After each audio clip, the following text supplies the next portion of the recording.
अस्सलाम वालेकुम जी। ये देखें जी, ये सोनी का A6400 कैमरा है। ये देखें सामने, ये इसकी पावर केबल है, ये चार्जर है, ये USB केबल है, ठीक है।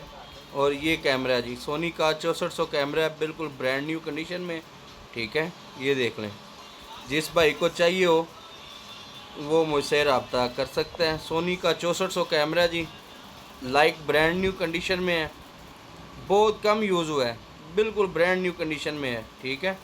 ये देख लें इसकी कंडीशन, ये देखें लाइक न्यू कंडीशन में है। ये जिस भाई को चाहिए हो वो मुझसे रब्ता कर सकता है।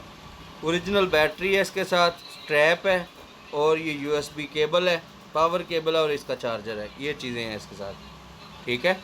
ये बाहर की इंपोर्ट है, यहाँ से नहीं आया। ये बिल्कुल ब्रांड न्यू कंडीशन में है जी, चेक कर सकते हैं आप। सोनी का A6400, ठीक है। ये देख लें 10/10 प्लस कंडीशन में है।